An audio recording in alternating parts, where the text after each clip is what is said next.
and gentlemen, here is the new Audi S6 TDI. Bit controversial, I thought, because this is Wagyu beef, and under here is McDonald's barbecue sauce, ketchup and mayonnaise sprinkled all over it and rubbed on it with some greasy mechanic's hands. At least that's what I thought when I got inside. But putting a diesel in a sports car changed my whole perception of what a sports car is in 2019. So I came to Germany to test it on the Autobahn. Everyone's always saying, oh, go to Germany, you can drive on the Autobahn, drive as fast as you like. Yeah, you try driving on the Autobahn. It's like driving on a teenager's face. It's full of pimples and roadworks. We're still in dynamic mode though, and kickdown time, here we go. Oh yes. Okay, that's quick. 160. We were going 100. The new S models are also mild hybrids, which means that you can maintain the same speed on battery charge alone for close to 10 minutes. I think it's time I speak to you about the performance of this diesel. It has a 349 horsepower supercharged V6. Holy shit. What was I saying? Okay.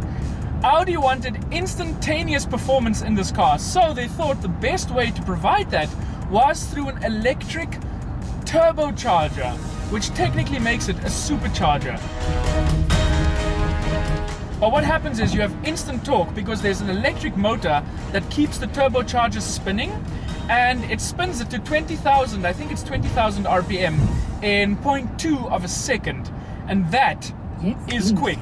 Okay, off the highway, you notice a few things. First of all, how long this car is. I had a camera installed right at the front there, and it was about 3 meters away from where I'm sitting. It's insane. And the sad thing is, when you're not in dynamic mode, you're just in normal mode, and you take off from a stop street, it sounds like a diesel tractor. It's... Imagine your father-in-law comes over and he drives a 1968 Mustang with a straight pipe, and you're like, hello Papa, look at my diesel. But what kind of a speed compare car review would it be without launch control? So let's make sure no cars are coming. Let's stop here. It's in sport mode. Drive select is dynamic. Foot on the gas. Oh God almighty, that's quick. Okay, and that's 100 right there.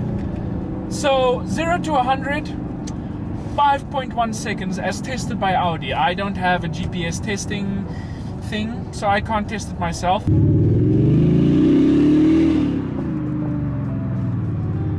Like I said, guys, that electric supercharger is like that.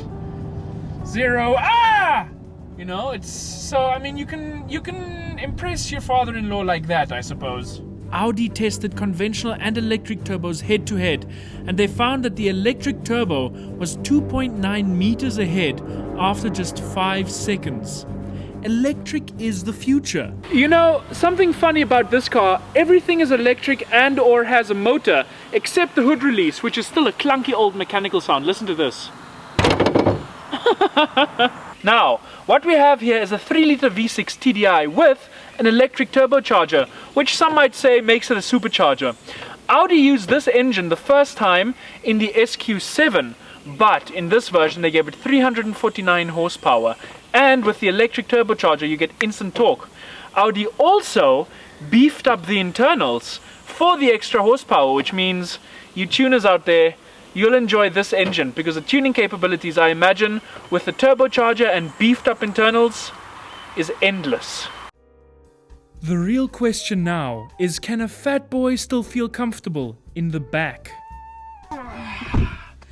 Right, now I'm sitting in the back, guys. Obviously.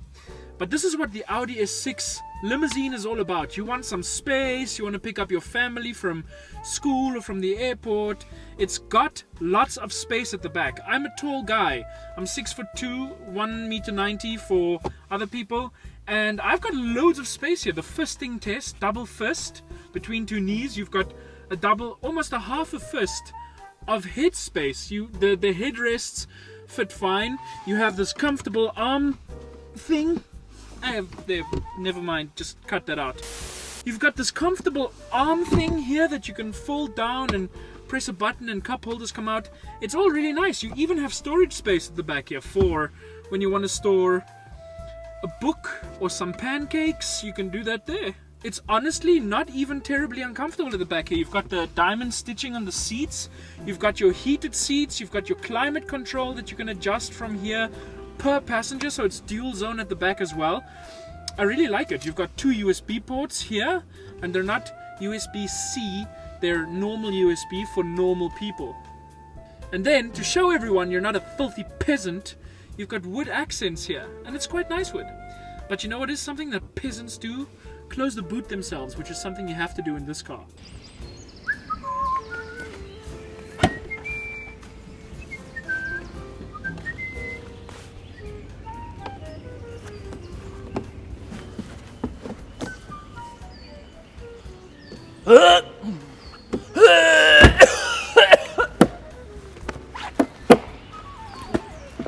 This car has an optional extra called the adaptive air suspension, which adapts to your driving style. So if you're in dynamic mode, it hunkers down and becomes like a snake. One little thing that I am missing in this car is a sunroof that I can stick my head out when I get white girl wasted whilst driving down Hollywood Boulevard shouting tequila. I mean, that's what most sunroofs are used for in any case. It's missing in this one though, and it does offer quite a bit of light, so it can get a little bit dark in this car. These seats are also an optional extra, and they cost, it doesn't say a price, but they are the S Sport seats, and they're an optional extra. Without the fancy stuff, this car costs in the range of 75,000 euro. The Avant, so the Combi, the long station wagon, is 78,000 euro. And I think that's a decent price for a German high-class sports sedan. It's pretty decent. This car is making huge strides towards what sports cars are going to be in the future before everything becomes electrified. You might not like a diesel, you might not like the sound, you might not like the power. You know what? Put a new exhaust on. You want to make more power? Make double the power. Thanks to Audi's reinforced engine internals, you don't even have to open the engine. It's really easy. And I think this is the whole package. But now I'm going to continue listening to the amazing sound on the Bang & Olufsen sound system. And I'll chat to you in the next video. Thanks for watching.